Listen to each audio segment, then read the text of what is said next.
Hello, everybody. This is Old Buck Dave back again with episode 219 of Two Old Bucks. And here with me is, as always, Old Buck Dale. Old Buck Dale. Yes, he is. It was touch and go today, as we both got automatic updates that we didn't want on Zoom, and then ended up scrambling things for both of us. You more than me, apparently. So, thanks, Zoom. That's what I pay the money for, huh? Thanks. Anyway, High tech and old. It's a rough combination. enough comedy. I'm going to call this the smoothie episode. Okay. Okay, because it's going to be like a smoothie. You throw all this stuff in.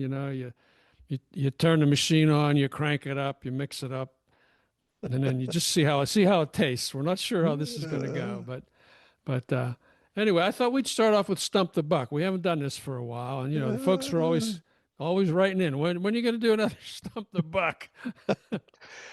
Yeah, it's easy to stump this old buck. I think you'll get this one. I think you'll get this one. This is Africa related. Okay. Okay. So the question is, what state in the United States is closest to Africa? And that's implying physically? As opposed to how? Oh, you mean as opposed to economically? Culturally? Or, no, physically. Yeah, physically. I'm sorry. Yes. That was a good point you made. What state? I'd say probably, let's see. It's 17,000 kilometers from New York down there. Okay. Maybe Maine. No, not got Maine. it. You got it. That's great. No, I had to picture the world, see the globe, you know what I mean? And yeah, if you the just little look at a bulge in flat Africa. projection, it looks. Yeah. But yeah, it's not Florida. It's Maine. Maine is the closest. Yeah, that's interesting. I didn't know that. But I think a lot of people didn't know a that. lot of people. Well, four more will now, including us. Yeah, including us. Us and two more people. So Yeah.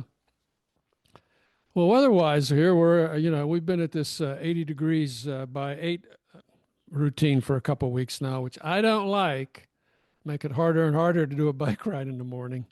But now the rains have finally begun, so now we can look forward to hurricanes. or water everywhere. Or first of all, 6 months no water, then water everywhere.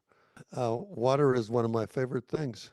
I when I get the water bill, I'm always so I'm always so amused that I use that much water.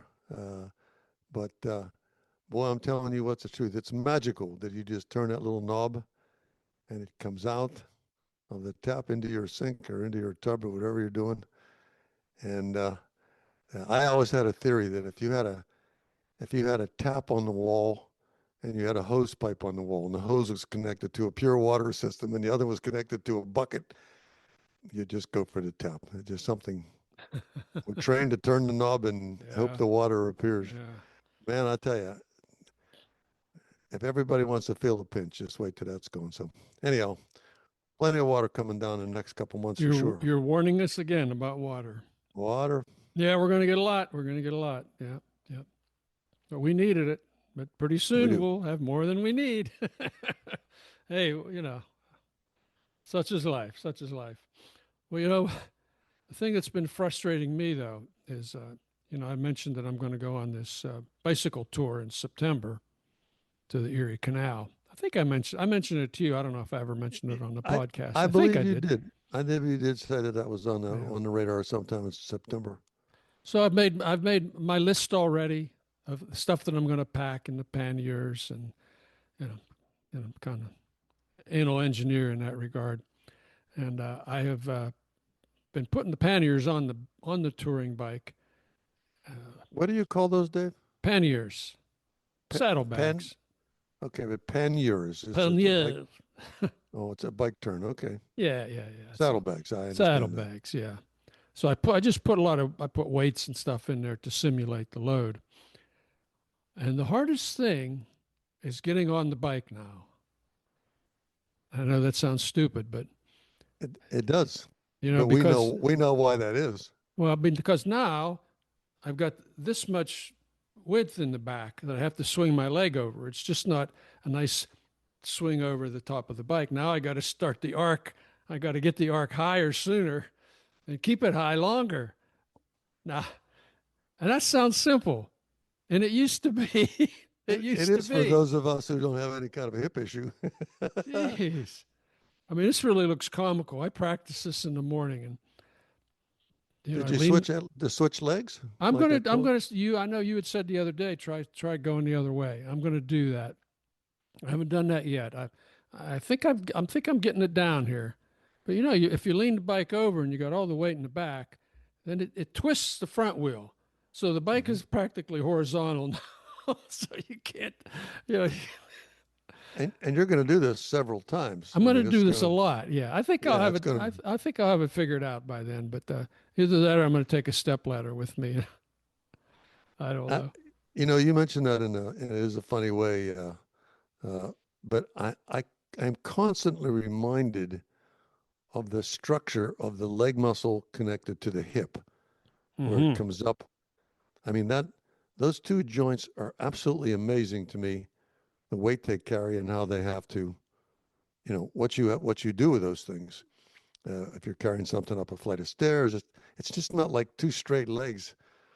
It's a lot, and that's why when you get old, people break all those things, always People pulling break that those hip things. apart. Yeah, Yeah, it's a major, yeah. major frailty in the aged. Yeah, So I'll tell you, I can see why the bicycle touring companies and their rental bikes have gone to a low walk through. bar frame, or as we used to Yeah, call it, a girl's bike or a lady's bike. Yeah, yeah, walk through. Yep, just a step through step frame. through. Yeah. Yeah. So I don't know. Maybe I am getting old. You, what do you think about getting old? Well, it's interesting you should say that because the I'm surrounded by a lot of things that remind me of age-related issues. Hmm. Um, I mean, some of it has to do with just physical frailties, others medical issues that are really disabling. Um, and some of I mean, there's one old guy that I have to help carry his groceries up and down because he literally can't go up and down the steps carrying any kind of weight. Hmm. So I help him out. But I see it in a lot of other people our age having real mobility issues, and we're quite lucky to be as mobile as we are.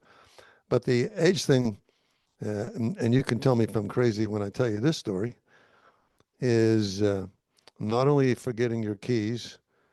I lost them the other day too because I forgot to put them back where they belong, and not only losing your phone 6 or 7 times a day.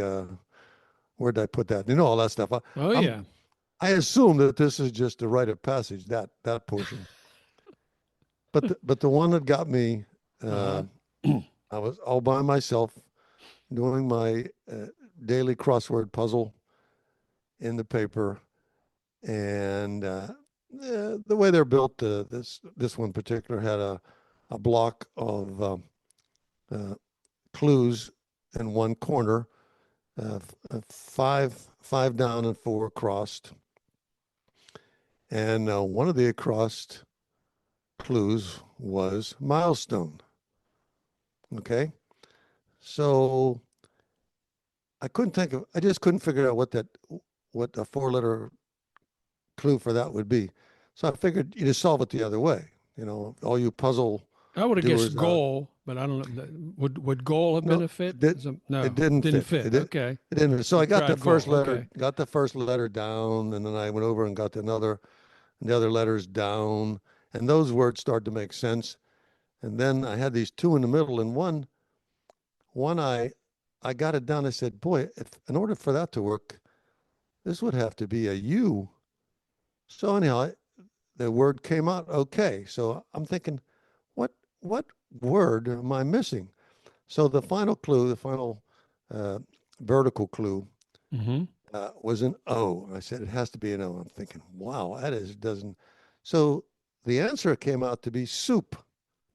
Soup. S O Soup U was P. the vertical word that was Soup was a horizontal word I was a struggling to horizontal find word. Okay. because the clue was milestone. Milestone. Well, yeah, that makes So sense. Right. So I I don't said, know soup. how. I How does said, that fit? soup. Soup. I looked very, very closely this time at the clue, and the clue actually said minestrone. So, so I said, and I'm by myself, and I'm Oh, rolling my eyes back and say, "Oh my soul!"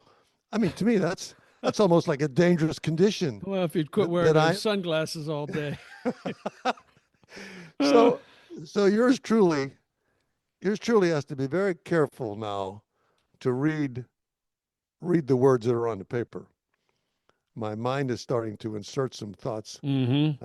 with the puzzles, and uh, it translate to other things. Like I'm doing something more technical, like installing a lock or something that I have to read the instructions for. I have to remind myself to literally look at the words on the paper and pay attention to them. I just can't assume that, a 6-letter word means milestone or something like that. So I hope I'm not losing my mind, but it's Oh, you are. really scared the heck out of me that Yeah. I could be It, creeping up on me that slowly. it's happening, huh? It's happening. Well, So, you have my sympathy. You have my hey, all swimming your pool. all your listeners, if you got stories like that, I'd be curious. Yeah. It would help to know what to avoid. Yeah. Let us know if that's happened to you. Yeah. I'm warning you now. We Read will. the stuff on the paper correctly. Make sure the numbers are in the right order before you. Otherwise, you'll have nothing but problems with the bank and everything else. Hey, hey, hey. Okay. So All right. Hey, listen, I got some news of the world. We haven't done news of the world for a while either. all right, throw something at me. Okay, this is in Gloucester, England. They just had their annual cheese rolling contest. I don't know if you've ever seen videos of that. I, They've got I've this very never steep seen. hill. It's like 200 and some yards long, and they have a cheese, a Cheese ball, cheese wheel. cheese wheel. It's like 7, 8 pounds, and they let it go at the top of the hill, and it rolls down the hill, and then all these people chase after it, and the first one down, the first one to the bottom of the hill, gets the cheese. All right, but you think, okay, they're just running down the hill. No, they're falling down the hill. They're going heads over Oh, that heels. yeah, yeah. If It's a I can really find a steep little hill. video, I'll put it in because it's just amazing. So there's a men's contest and a women's contest. So it's just Actually, I do believe I've seen that, and it is absolutely to me totally foolish to do that because it looks to me like they really tumble. they do. They get beat up. We get broken Yeah, they really tumble. collarbones, and Yeah. yeah, and they've been doing this for over 200 years. So Well, they've not learned. They've not learned. And it's a funny thing about 10, 15 years ago, they made this. This used to be like an official event for the city. They have now made it an unofficial event. Okay, so we'll because of the damage of the people because of involved. liability, yep, Oh yeah, the yeah. damage, yeah. It's like, well, we'll be here. We'll keep cars off of going down the hill, but you're on your own, folks. It's crazy Brits. I don't know. There's a lot of crazy stuff like that Crazy, out there. yeah. On a more serious note, now More, maybe more we can, serious. yeah, maybe we can get some help from our listeners up in northwest Canada. You've heard about all the fires going on up there in Manitoba, Saskatchewan. It's just crazy. It's I see that, Dave, and then I think at least now they can see which way the wind blows. They can follow the wind patterns now Follow the way. because of the smoke. Yeah, it's 1.7 million acres burned so far, and it said in Manitoba there are 106 fires. 98 of these have been caused by people. Wow. Now that acreage is roughly the size of Delaware, so that's a lot of fire. Now they're not saying that these were all intentional or anything like this. They haven't defined that, but they said you know most of these were caused by people. And then I looked back in 23, they had 37 million acres burned. That's larger than England. You couldn't have any cheese rolling contests and all that fire for No, sure. but I think about the size of that and the damage that does in a forest because I've seen some smaller areas burn completely, and it's just I don't know, it doesn't leave much left. Well, the other surprising thing, maybe it's not so surprising thing, is I saw that Trump is now putting a 50% tariff on any smoke that crosses the border. To be collected where it Yeah, and lands I or remember something. this is a tax on the receiver, folks, not the sender, as Trump still seems to think. So you folks in the Midwest, be be prepared to either you're going to either have to pay up or hold your breath. You decide. I just Well, made I up saw that the, last part, yeah, I as know you you know. did. I saw the pictures of that, Just and don't call I him Taco. it smelled like, so somebody's got an outside fire going on. So, Yeah. well, Yeah. where we live, we're due for some interesting weather patterns too. So that's the news. That's the news of the day here. I know you wanted to talk about. Let me see. Look at my notes here. You had some questions you wanted to ask me too, didn't you? I had some. Yeah, boy, oh boy. Let me see if I can pull up the questions here. This is from the 36 questions that lead to love, and we've Yeah, done. I something don't know. like We've that. done six or I've done seven or several eight. of those. Let me pull up that app and see here.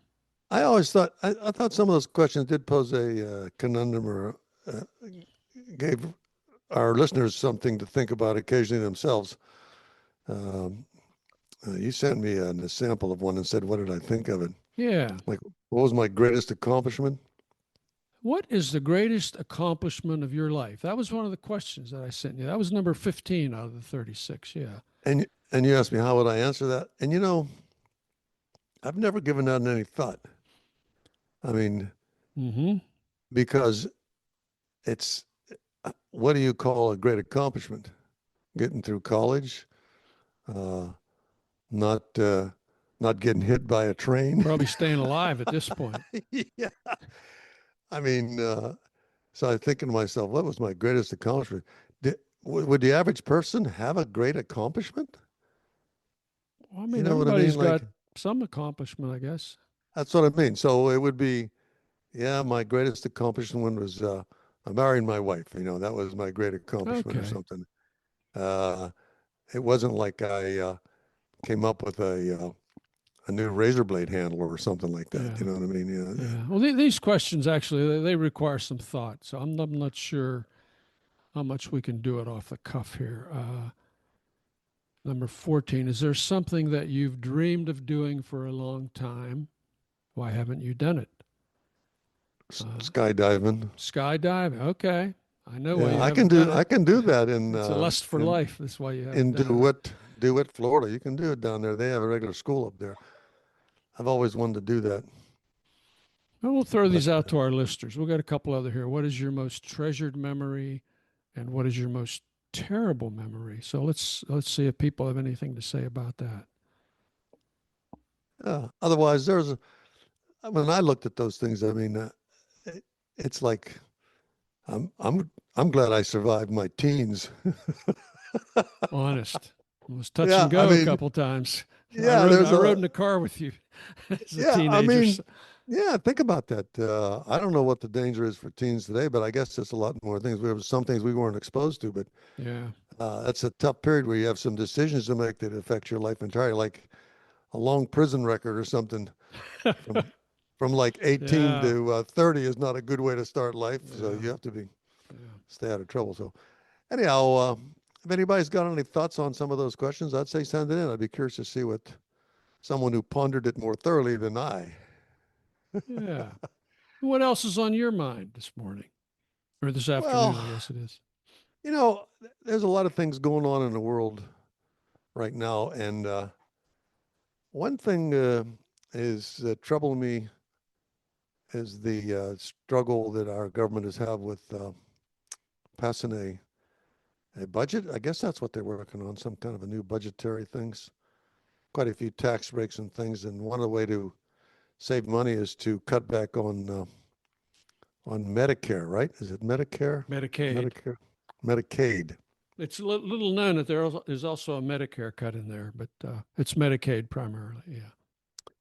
Well, I just know that I experimented one time on just buying things that were labeled SNAP. You know, there's in the store, you'll see, it'll say SNAP. It'll be a little sticker identifying this as a SNAP item. I You don't ever know what seen that that, means. Dave? No, I don't know what that means. Well, that's the supplementary. That's that these people are on. They Oh, get oh, a, oh, oh, oh, I'm sorry. Yes, I was thinking of a fastener. Okay, yes, yeah, they yes. get a. That basically used to be called food stamps. It was basically this is the items that they can buy legitimately Right. with the few coins they're given. So a couple times I experimented with that just to see what that I said, well, I'll just buy all the SNAP items to see what I could do with it or I mean, it's some of it. It's not unnutritious, but it certainly can be filling. But it isn't. It isn't. Didn't it wasn't an acquired taste. Not healthy I food. gotta, yeah, that's. I mean, yeah, that's another thing too. I mean, how much of it out there is really healthy? What kind of calories or something? So I thought about that. And then the other thing was, if any of our listeners does not have any means of transportation and depend on buses or walking or whatever, I think they would find that very interesting to try to make your way sick. A lot of times, I guess they go on 911. They'll opt for that to make it to the emergency room. I mean, it's just a really difficult to get to healthcare. Even in my case, I qualify for some of it, but to do it in a poor way, to take two buses and walk a half a mile or 10 blocks to get to to the doctor's appointment that you need to get to. So my heart goes out to some of these folks. I know it needs some corrections, but to throw a lot of people out there and make it more difficult, I would only say that desperate people do desperate things. So and they Well, all just show up at the yeah. emergency room and just sit there, Sounds like we're get getting out of the weather. political here again. No, it's just that I've seen The that. government needs to save that money so they can give the billionaires more tax breaks. Yeah, that's what's exactly what's happening. I mean, that's not a surprise. It's all right there in black and white. It is. It's just that I think there'll be a lot of suffering involved, and people with nothing to lose have nothing to lose. Yeah, it's a bad thing. It's a bad Yeah, it's a thing. bad thing. It's not good to be around it. So I'm hoping that the cooler heads prevail and they salvage as much as that as possible and maybe Yeah, honest. cut the border wall or something down a little bit, make it a little shorter. So you only need a 20-foot ladder to get over or something. Jeez. Anyhow, that's wishful thinking. That's just this old Buckdale's opinion on that. I mean, I don't know. I wouldn't even hurt a rabbit You might have in the past, huh? unless I'm going to have to eat them, of course, now in the future That'd or be something. different. That'd be different. That'd be different. Hey, yeah, yeah, yeah, yeah. I just finished a really good book. I'd like to throw that out there to our couple listeners. The book is called Spearhead by Adam Makos, Makos. This is a book that a friend lent to me. In fact, so it's Pete. Mm-hmm. You know Yeah, I know Pete, Pete. I know Pete. one of our lunch guys. So you get together with us from time to time. Anyway, I in a conversation I'd mentioned that my dad was, he was in a tank in World War II in Germany, southern Germany. And he says, "Oh, your dad was in a tank. Your dad was in a tanker. Yeah, yeah." He says, "Well, I got a really good book on tanks and tank warfare from World War II."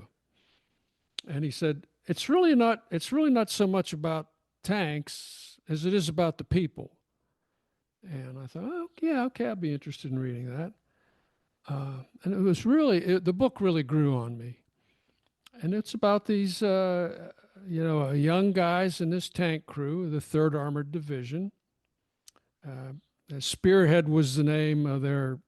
Their code name, I assume. Yeah, yeah. And the book takes place from September '44 to middle '45. Okay, basically to about the end of the war.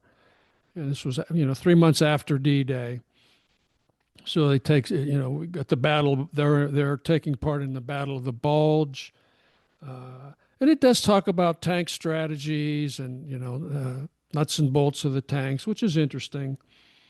But it was really mostly about these men. These actually boys. These were kids who were 18, 21, 23 years old.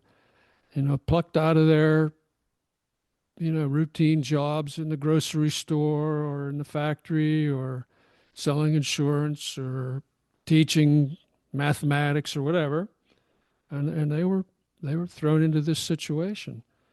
And the author really uh, did a lot of good research on this, a lot of references, got a lot of help from a lot of people.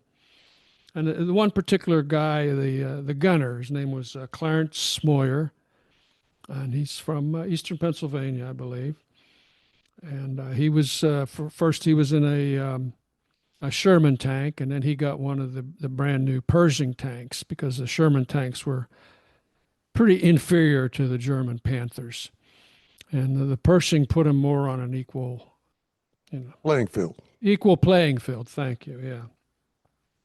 So, and it also tracks. I mean, there was a lot of, as I say, a lot of research done, diaries, historical records, uh, photographs, films. It turns out the book ends up with at the Battle of Cologne. It's a tank battle at Cologne, and the war is essentially the Germans have lost, but they've been instructed to keep fighting.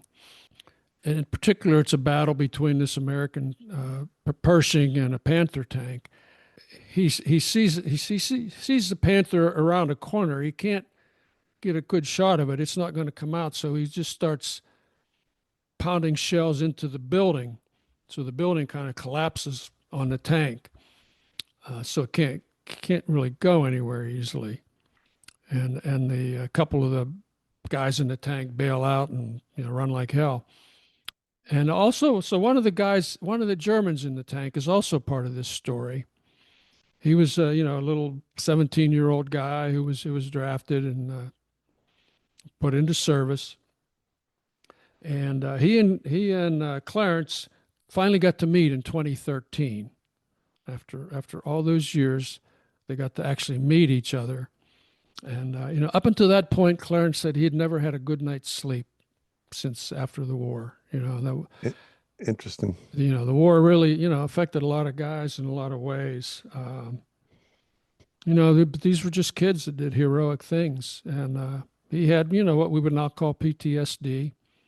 But they were defending the free world. Afterwards they went back to their regular jobs, back to the regular life. Some of them fully recovered, some of them didn't, some of them never Mm. recovered. And I thought about my dad when I asked him, when I was a kid. I said, "Dad, did you kill any Germans in the war?" And he said, "Well, I must have because I saw a lot of guys dying around me." So, so Oh this, boy. this story, this book really affected me more than any of these World War II movies where they're blowing people up. I mean, these were actual people who you got to know through the book, and then all of a sudden, the guy's head's blown off or something. And it's just, and I think of my dad and my uncles. My one uncle had, he lost a little bit of his face, was shot off in Japan. So that's, hats off to these guys. Hats off to them. Great book, Spearhead. I'll put a link to it. Interesting. Interesting. I find that stuff fascinating myself. There was an article in a local paper about a man, and this really caught my attention, a man who firebombed a tank in town. Oh, I'm, yeah. I'm gonna let that sink in a second. Yeah. Okay. I said, I got to read this story. So it turns out somebody who was a little bit mentally unstable is uh, there is an actual tank sitting in front of a Veterans of Foreign Affairs, Veterans VA, what are the, not That's Veterans of relatively Foreign, close to you, isn't it? yeah, VFW, right? I think Hmm. it's the VFW. Relatively close to me. I know where the tank is at all. Yeah. It's been sitting there all the time. In fact, I thought one time they even turned it around, as near as I could tell. I don't know, but it's in good shape. So what he did was he threw some kind of a firing device on the tank at the tank. It I didn't even burn the. I mean, it's a tank. It's a tank. It's a tank. It didn't even burn the paint off of it. However, he was seen by the police, and they told him to stop. So a car chase ensued. Anyhow, they got the guys from out of state somewhere, and and and proven to be having a little bit of mental issue, but they're charging him with an act of terrorism. Wow. It's like there was 4 or 5 different charges, and I'm thinking this couldn't have been much more than a what maybe a little bit of lighter fluid or something on a rag or something like Mm. that. But it turned out to be, it made the paper, and I'm thinking, wonder what he hoped to accomplish just by throwing it at a tank. So Very anyhow, strange. Anyway, strange things happen it's down more here news of the in world here. the Yeah. Sunshine State. Yeah. So you never know. You never Never know. know what's going on in the Sunshine Yeah. State. Yeah. Yeah. Well, I would tell our listeners if they haven't listened to the podcast 218, I think. That would be 218, last one we did. Yeah, with our guest was Curtis Weber, the teacher. I did have a chance to sit down with Curtis, and he's just a fascinating individual who really, really, really, for the part-time job that he does, puts his whole heart and soul into teaching. I can I believe it. mean, he just gives 110% to that, to those folks who are trying to learn English, and it was good to visit with him. We thank them for joining us, and so we'll just give them a public thanks, and tell anybody that our listeners, the old Bucks, we're bouncing around sometimes, but write to us and tell us what you think about maybe what we say or what the world's going on, and give us an opportunity to comment on those issues. Yeah, If he you got a some- couple. He got a couple very nice letters from ex-students, or we got letters from ex-students of his who Yeah. said he was just like, once he was the best teacher I ever had, ever. Mhm. And I can believe that. We do have one other letter from afar. This has been hanging back for a while. I need to read this. If you recall, this was back the episode where we read the story. lottery. Mhm. See, it's coming back. It's coming back to me. And we had old Buck Tom on there with us, and we discussed it. And then we were talking about other things that happened to us, and Tom mentioned Music. You mentioned music. like the song that he remembers. It was a Johnny Mathis song, because he got his first kiss while he was dancing with a girl to that song. So he says every time he hears that song, it just takes him back to when he was 15 or whatever, 14, whatever it was. This is what a listener sent in. Now, this is a female listener. Tom remembers his first kiss, and I remember my first acknowledgement of a boy's heart-on. I was slow dancing with Andy at the Catholic church dance, and I remember thinking, he must have a big set of keys in his pocket. How naive and stupid I was. Good little firstborn Catholic daughter. They weren't keys. Anyway, Well, that brings. I thought that was pretty cute. That was a pretty flash funny. memory there. All of a That was a sudden, little there. flash memory. Yeah. So with that, I think we're about ready to call it quits for today. What do you think, Dave? I'm ready when you are. Yeah, we've worked each other over here pretty well today. Well, just so Buckdale wanted to say thank you to our listeners, and go ahead and drop us a line on something. Sometimes we banter about here and there, and there's lots of other things that going on out there that you may find interesting that we haven't thought of. So go ahead and send us a note. Tell us what you think. Yeah, and we're working on another big guest episode coming up next. If we can work out the logistics here. I'm not going to say anything more about it other than you're really going to enjoy it. And so with that, I'll say until next time, folks. This is Old Buck Dave saying bye-bye. Take care. Everybody stay well. This is Old Buckdale saying talk to you next time.